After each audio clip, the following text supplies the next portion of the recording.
और बाकी आम ट्रैफिक के लिए होगी।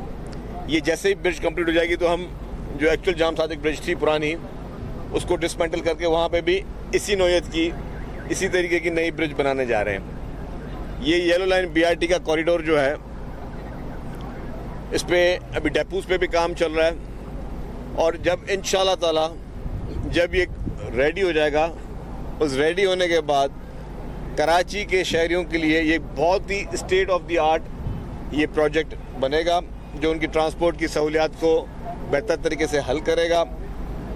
और ये प्रोजेक्ट हम वर्ल्ड बैंक के इश्तराक के साथ बना रहे हैं। और इस प्रोजेक्ट के बाद मैं समझता हूँ कि कराची के शहरियों को एक बहुत ही आसानी हो जाएगी और यहाँ पे हमारी ट्रैफिक की जो एक्स्ट्रा ट्रैफिक कंजेशन है वो भी ख़त्म हो जाएगी। इसके साथ साथ रेड लाइन BRT जो है, उसका जो मेन कॉरिडोर है उस पर भी हमारा पहला फोकस है कि उस कॉरिडोर को हम जल्द अज जल्द जो है वो कंप्लीट करें। और उस कॉरिडोर के लिए हमारी मीटिंगें चल रही हैं, जो कुछ इश्यूज़ थे वो उसको फाइनेंशियल इशूज़ को भी रिजॉल्व कर रहे हैं। तो मैं समझता हूँ कि ये जो येलो लाइन BRT पे ये जो पहले कहा जाता था कि भी रेड लाइन BRT पे क्यों डिले हो रही है, तो जब डिले के कॉजेज़ होते हैं तो डिले होती है। अब यहाँ पे ये टाइमली ये ब्रिज कंप्लीट हो रही है तो उसका मतलब यहाँ पे डिले नहीं है। फाइनेंशियल इशूज़ हमारे पास कोई फंड्स के इशूज़ नहीं है, लेकिन डेफिनेटली जो एस्केलेशन के बाद जो इशूज़ थे वो रेज हुए। तो इसी तरीके से अगले ही महीने इंशाल्लाह ताला डबल डेकर बसेस भी आ रही हैं, EV बसेस भी आ रही हैं और बड़ी तादाद में आ रही हैं। और ये अब ये ट्रांसपोर्ट का ये सिलसिला जो है वो जारी रहेगा। इसके साथ साथ इस मंथ के एंड में या नेक्स्ट मंथ में ही हम ख़वातीन को पिंक स्कूटर्स मुफ्त में दे रहे हैं और उसमें उनकी ट्रेनिंग भी मुफ्त में करवा रहे हैं, ड्राइविंग लाइसेंस मुफ्त में दे रहे हैं। और वो ख़वातीन जिनके पास वैलिड ड्राइविंग लाइसेंस होगा और उनके पास वैलिड रीज़न होगा कि वो स्टूडेंट हैं या वो जो है वो किसी जगह जॉब करती हैं, चाहे प्राइवेट या गवर्नमेंट, तो उनको भी फ्री ऑफ कॉस्ट स्कूटर्स दी जाएंगी। EV टैक्सीज भी ट्रांसपोर्ट महकमा लेके आ रहा है। तो ये सारे मेजर प्रोजेक्ट्स हैं मैं समझता हूँ जिससे पाकिस्तान पीपल्स पार्टी की हुकूमत सिंध जो है वो लोगों के लिए काम करिए। वुमेन एम्पावरमेंट पे जैसे हम ये स्कूटर लेके आ रहे हैं और पिंक बसेस, तो ये वुमेन एम्पावरमेंट का पहला काम है जो मतलब ट्रांसपोर्ट के महकमे में पहला काम है जो इससे पहले कभी नहीं हुआ। और आप देख रहे हैं कि चेयरमैन बिलावल भुट्टो ज़रदारी साहब इस वक्त लाड़काना में मौजूद हैं, कंबर में मौजूद हैं, शहदाद कोट में मौजूद हैं। रोज़ाना की बुनियाद पर जो है वो हज़ारों ख़वातीन को सनदें दे रहे हैं, जो वो ख़वातीन जिनके पास ना अपनी ज़मीन थी ना अपनी छत था। तो चेयरमैन बिलावल भुट्टो ज़रदारी साहब अपनी ज़मीन और अपनी छत प्रोग्राम के तहत और घर की ख़वातीन को, ये भी नहीं मर्द हज़रात को, घर की ख़वातीन को वो मुफ्त में घर भी बना के दे रहे हैं। और चेयरमैन साहब के कहने पे उनको मुफ्त में ज़मीन की अलॉटमेंट भी की जा रही है। तो बेज़मीन आदमी को ज़मीन की अलॉटमेंट ये सिर्फ वही समझ सकता है कि जिसको उस चीज़ का अंदाज़ा हो। मैं समझता ये बहुत बड़ा काम है और ये दुनिया की तारीख का सबसे बड़ा मंसूबा चेयरमैन बिलावल भुट्टो ज़रदारी साहब बनाने जा रहे हैं। दुनिया की तारीख का सबसे बड़ा मंसूबा, इससे बड़ा मंसूबा आज तक दुनिया में कभी भी नहीं आया। कल भी वर्ल्ड बैंक की पूरी एक हाई पावर एक मीटिंग थी चीफ मिनिस्टर हाउस में, उसमें जो ये दुनिया की तारीख का सबसे बड़ा हाउसिंग मंसूबा उसकी भी तारीफ हुई। ये जो येलो लाइन BRT भी उन्होंने बहुत ही सेटिस्फेक्शन का मुजाहरा किया कि वो सेटिस्फाइड हैं इस प्रोग्रेस से। तो आप देख रहे हैं कि चेयरमैन बिलावल भुट्टो ज़रदारी साहब के कहने पे पूरी हुकूमत सिंध, चीफ मिनिस्टर साहब और सब के सब लोग जो हैं वो मुतहर हैं कि और हर महकमे में कोशिश की जा रही है कि लोगों को बेहतर से बेहतर सहूलियत दी जाए। एनर्जी का जो सबसे बड़ा क्राइसिस है उसमें मुफ्त में जो है वो सोलर पैनल दिए जा रहे हैं। उसमें भी कुछ प्रोजेक्ट ऐसे हैं जो कि वर्ल्ड बैंक के साथ भी कर रहे हैं। और इस वक्त टारगेट जो 4 लाख घरों को, 4 लाख ख़ानदानों को मुफ्त में उनके बिजली के बिल अब उनको नहीं देने पड़ेंगे, उनका सोलर से उनका गुजारा चलेगा। तो ये एक बहुत बड़े इनकलाबी चीज़ें हैं। ये सिर्फ अवामी हुकूमतें जो कि अवाम का दर्द समझती हैं और जिनको पता है कि अवाम के असल मसाइल क्या है, ये सिर्फ वही हुकूमतें ये चीज़ें कर सकती हैं जो कि पाकिस्तान पीपल्स पार्टी की हुकूमत सिंध हर फील्ड में कर रही है। शकील साहब ये बताएं कि इस वक्त पंजाब में सैलाबी सूरत हाल है, 2022 का सैलाब जिसका आप घरों का जिक्र कर रहे हैं, सिंध ने क्या तैयारी की है? क्योंकि ये पानी आएगा तो सारा दरियाई सिंध में पंजाब का भी, हिंदुस्तान का भी, कश्मीर का भी, गिलगित का भी सारा पानी यहाँ आएगा, तो क्या तैयारी है आपकी? देखिए जी, चीफ मिनिस्टर साहब ने पहले भी मीटिंगें की हैं और डेफिनेटली पंजाब में इस वक्त सूरत हाल ख़राब है। पंजाब में सैलाबी की वजह से बहुत ज़्यादा उनके जो शहर और देही इलाके जो इस वक्त बहुत तकलीफ़ में हमें एहसास है।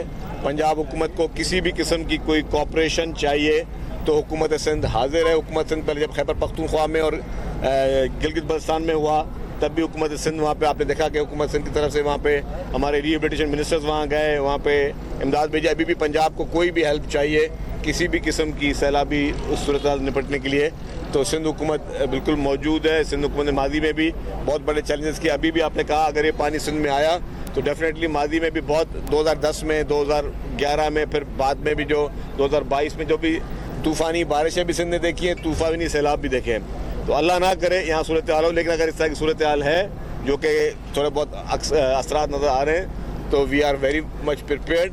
हम अपने लोगों के साथ होंगे, उन लोगों के साथ। लेकिन इधर इस बार थोड़ा सा मैं समझता हूँ कि अल्लाह ने चाहा इंशाल्लाह तो खदशा इसलिए थोड़ा कम होगा नुकसानात का जो कि मैं फोर्सी कर रहा हूँ। उस वक्त अल्लाह का मैं ठीक हूँ क्योंकि इस बार लोगों के जो है वो अपने घर बन चुके हैं। पहले होता क्या जब बरसात होती थी तो वही बरसात में लोग अपने घरों को छोड़ के सड़कों पे आके रहते थे, नकल मकानी करते थे, हॉस्पिटल्स में, स्कूल्स में, जहाँ पे लोगों को शेल्टर मिलते थे।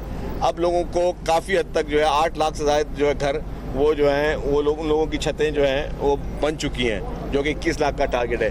तो वो थोड़ा कम होगा लेकिन फिर भी हुकूमत अपने आवाम के साथ रहेगी।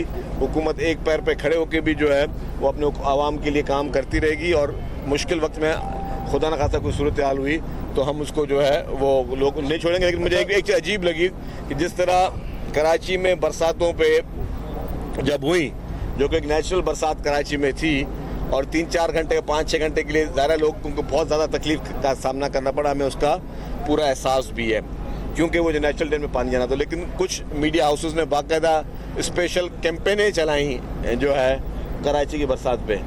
मुझे नज़र नहीं आए वो ही जो ख़ास मखसूस मीडिया हाउसेस जो कि पंजाब में इस वक्त उन बेचारे जो लोग जो घरों से नकल मकानी कर रहे हैं उस या जो लोग बेचारे इस वक्त सड़कों पे वहाँ पे कोई कैंपेनें चलते हुए नज़र नहीं आई।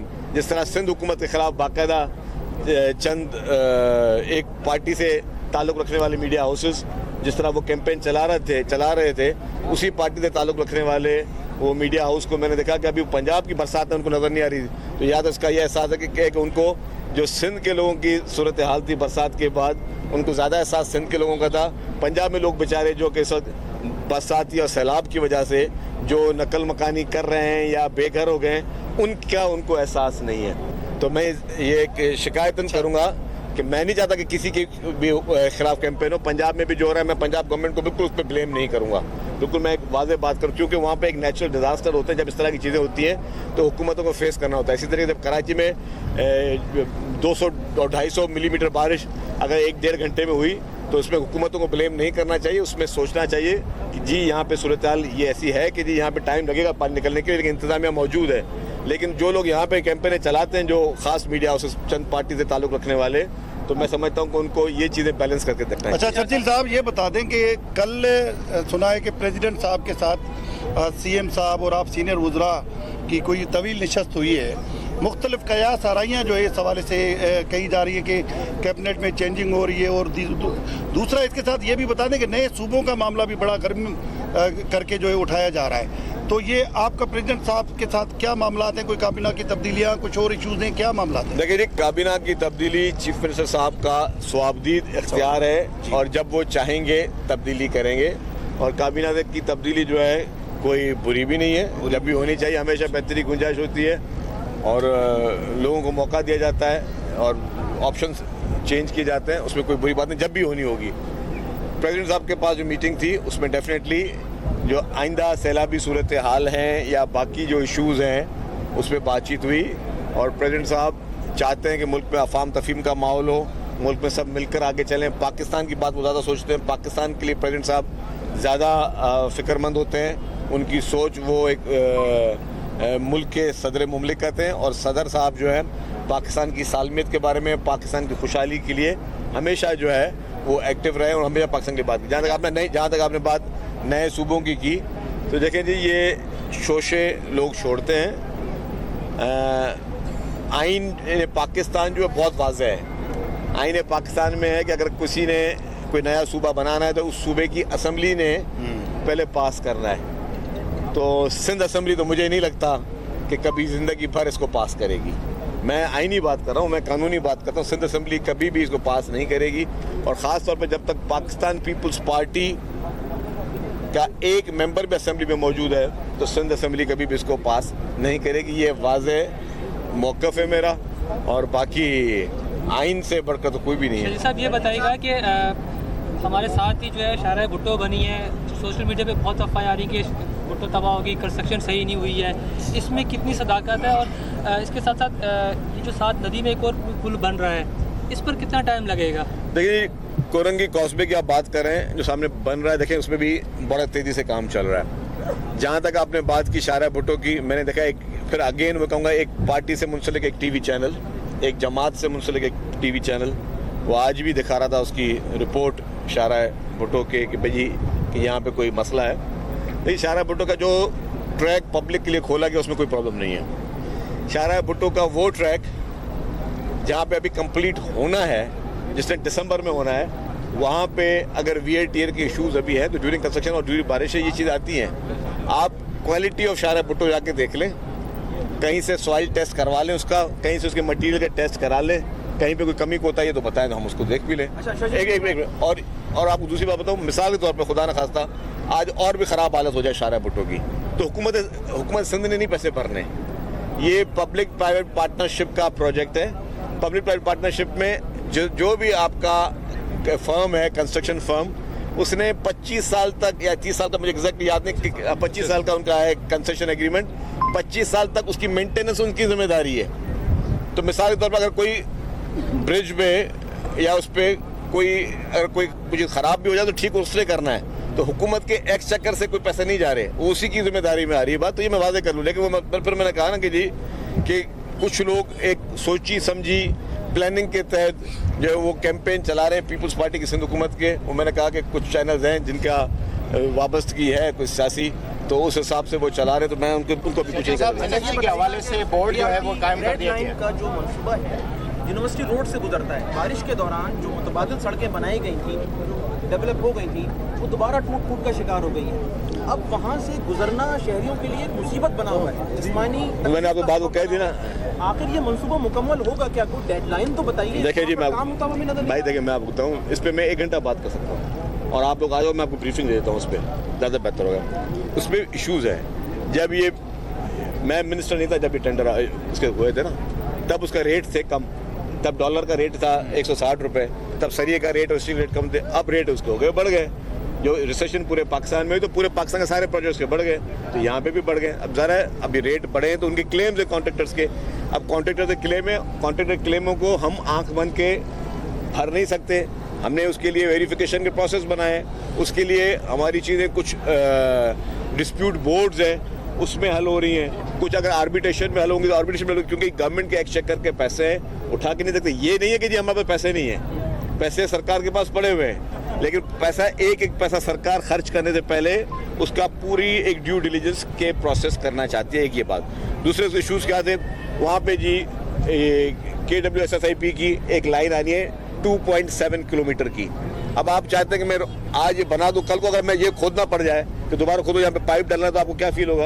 आप हमें गालियाँ दोगे कि यार ये लोग, इनकी आंखें थी या नहीं थी कि ये लोग जो है बैठ के आंखें बंद करके बैठे हुए थे। तो भाई अब वो 2.7 किलोमीटर जब लाइन डलेगी तब कॉरिडोर होगा। अभी हमारी फर्स्ट प्रायोरिटी कि कॉरिडोर रेडी हो जाए। मैंने उस महकमे को और लोगों को कहा हुआ है कि जी मुझे दिसंबर तक करके दें आप कॉरिडोर रेडी पूरा, ताकि आवाम को जो तकलीफ है, जिसका मुझे बहुत ज़्यादा एहसास है, वो ख़त्म हो जाए। BRT में थोड़ा बहुत डिले होती है, डेपोज की पोजीशन का मसला था, सिविल एविएशन के बीच में इशूज़ थे, इशूज़ थे, वहाँ पे कुछ कार शोरूम वाले चले गए आर्बिट्रेशन में, तो ये सारे इशूज़ वहाँ पे आ रहे हैं। क्योंकि देखिए प्रॉब्लम क्या है, अब ये जो ब्रिज था मैं आपको बताऊँ, ये ब्रिज बहुत टाइमली कंप्लीट हो गई, अब इसका जो कॉरिडोर का काम होगा वो डिले होगा। मैं आपको एडवांस बता दूँ, जो कॉरिडोर का काम होगा वो डिले होगा। वो क्यों होगा कि वहाँ पे आएंगे यूटिलिटीज़ का शिफ्टिंग। यूटिलिटीज़ की shifting is the biggest problem specially in the metropolitan cities. अब आप बताएं कि मिसाल के तौर पर सामने खंबे नज़र आ रहे हैं आपको, अब ये बोलना है जी अगर यहाँ पर ट्रैक बना है इस खंबे को वहाँ में शिफ्ट करो, तो इतने अच्छे हैं के इलेक्ट्रिक वाले और सुई गैस वाले के 2 मिनट में कर देंगे। इस प्रोजेक्ट में भी मेरा टारगेट क्या था, मेरा टारगेट जून जुलाई था, इसका बीच में सुई गैस के इशूज़ आ गए। कि सुई गैस के पीछे लाइनें जा रही थी, फिर उनके जी चालान भरो, फिर उनको ट्रांसफ़र करो, मतलब ये बहुत ज़्यादा। और हम लोग बिलियंस ऑफ रुपीज़ के सिर्फ पैसे भर रहे हैं जो कि हम गवर्नमेंट्स को दे रहे हैं, मुख्तलिफ गवर्नमेंट के इदारों को दे रहे हैं कि जी आप अपनी यूटिलिटीज़ ट्रांसफ़र करो। और वो कभी वो भी बादशाह आदमी कभी कहता है कि अभी हमारे पास ये मटीरियल नहीं है, बाहर से मंगाना पड़ेगा, इसका हम टेंडर करेंगे, इसका ये करेंगे। तो ये सारी अनफॉर्चुनेटली इसके इन लॉन्ग रन हमें फ्यूचर में कुछ प्लानिंग करने होंगे। अभी बता रहा हूँ कि हमारी ये जो ब्रिज है ये रेडी हो जाएगी, दूसरी ब्रिज में टाइम नहीं मैं आपको कंप्लीट करके दूंगा, लेकिन जैसे हम कॉरिडोर में जाएंगे तो वहाँ पे चैलेंजेस आएंगे। वो अब इसमें भी मुझे बता रहे हैं पीडी साहब कल के इलेक्टेड कोर्ट में चला गया है, अब मुझे बताएं। तो अब ये इशूज़ हैं, तो ये इशूज़ आपके इतने आसानी से हल होने वाले नहीं है अनफॉर्चुनेटली, इसकी वजह डिले होती है। वरना मुझे एक बात बताएं, सड़क बनानी है, एक BRT बनानी है ना, हम बना रहे हैं। अब BRT बनाने के लिए क्या चाहिए थे? पैसे चाहिए, पैसे पड़े हुए हैं। जब पैसे पड़े हुए हैं, नियत भी है, तो क्यों डिले हो रहा है? डिले वो जो टेक्निकल रीजन था, अभी जैसे बारिशों का भी क्या था, आपके सुई सदर्न गैस को उन्होंने बिलियंस ऑफ रुपीज़ दिए हुए थे, रोड कटेंगे, उन्होंने रोड नहीं बनाए, तो जहाँ वो खड्डे थे वहाँ पे बाइक्स गिरी, वहाँ पे लोगों को नुकसान हुआ, वहाँ पे लोगों को तकलीफ हुई। तो यही चीज़ है कि मतलब हमें रोड कटेंगे तो आगे फ्यूचर में नहीं करनी BRTs में कि जी अभी हम बना लें BRT, बाद में रोड कटेंगे करते रहेंगे। तो उस चीज़ को, इसके फ्यूचर की सारी पॉलिसी को देखते हुए, ट्रस्ट भी, इसके अलावा कोई और इशू नहीं है किसी किस्म की भी। आप देख लेंगे जी खुदा ना खासा कोई बदनीयती नहीं, नेक नीयत के साथ हम काम कर रहे हैं। जी साहब, NFC अवार्ड के हवाले से अब जो है 11वें NFC के हवाले से बोर्ड बन चुका है, तो क्या समझते हैं उसके हवाले से भी डिसइंफॉर्मेशन बहुत आ रही है कि सिंध के वसाइल या सूबों के जो वसाइल हैं वो वापस लेने की बातें हो रही, तो उसमें क्या सदाकत है? इस हवाले से क्या? देखिए जी 29 तारीख को इस्लामाबाद में मीटिंग है, चीफ मिनिस्टर सिंध जो कि फाइनेंस मिनिस्टर भी हैं, तो वो जाके वहाँ पे सिंध का केस प्रेजेंट करेंगे। शर्जील साहब ये बता दें, MQM के वफाकी वज़ीर हैं मुस्तफ़ा कमाल, उसने कल एक चैनल पर बैठ के कहा है कि पीपल्स पार्टी रेवेन्यू जनरेट करती है, शहरी सिंध से लगाती है दही सिंध में, अगर बिलावल भुट्टो ज़रदारी को वज़ीर आज़म बनना है तो शहरी सिंध को अपनाना होगा और उसमें पैसे लगाए। क्या आप नहीं लगाते शहरी सिंध में पैसे? अच्छा मेरी बात सुने, ये जितने भी आप स्कीमें देख रहे हो, मुझे सिंध के देही इलाकों में इतनी बड़ी स्कीम बताओ मुझे, ये कितने बिलियन का एक BRT बन रही है, फिर कितने बिलियन की दूसरी BRT बन रही है, फिर ये शाहराह भुट्टो कितना बड़ा प्रोजेक्ट है। इस तरीके से पूरे कराची में जो अभी हब डैम पे पैसे खर्च हो रहे हैं, मतलब यू कैन नेम इट, कितने अंडर पासेस बन रहे हैं, कितनी स्कीम बन रही है। ये बेसिकली कुछ बेवकूफ़ लोग, मैं समझता हूँ, जो जहनी बीमार होते हैं ना, वो चाहते हैं कि हम कोई ऐसी बात करें लसानियत की जिससे तफरका पैदा हो, कोई खुदा न खासा नफरत पैदा हो। तो अवाम समझते हैं कि ना ही नफरत से ना ही लसानियत से कोई मसलों का हल है। यस, किसी को कोई चैलेंजेस हैं, किसी को स्कीम्स है, हमें बताएं। गवर्नमेंट पूरे अवेलेबल रिसोर्सेज जो है वो यूज़ कर रही है, और सबसे ज़्यादा खर्चा अगर आप सारे सिंध का बजट करें तो कराची में खर्च हो रहा है। अब जो अगर बात हो कि देही इलाके, तो क्या देही इलाकों को छोड़ दें? आज भी मुझे बताएं कि पाकिस्तान का कोई मुझे एक शहर बताएं जिसमें state of the art health की फैसिलिटीज़ हों। वन अगर आएगा तो कराची आएगा। सिंध के बाकी शहरों में NICVD बनी हुई है, गंबट भी बनी हुई है, लेकिन जो बेस्ट, जिसके पास सब सहूलतें मौजूद हों, 100% हर प्रोजेक्ट, हर उस बीमारी का जिसने इलाज बनाया वो आपको सिंध में मिलेगा, और मुफ्त इलाज सिंध में हो रहा है। पूरा पाकिस्तान इलाज कराने मुफ्त में सिंध में आ रहा है। तो जो सूबाई हुकूमत ये अगर यही खुदा न खासा सोच होती तो सारी हॉस्पिटल्स किसी और जगह बनती ना। तो क्यों हमें प्रायोरिटी देने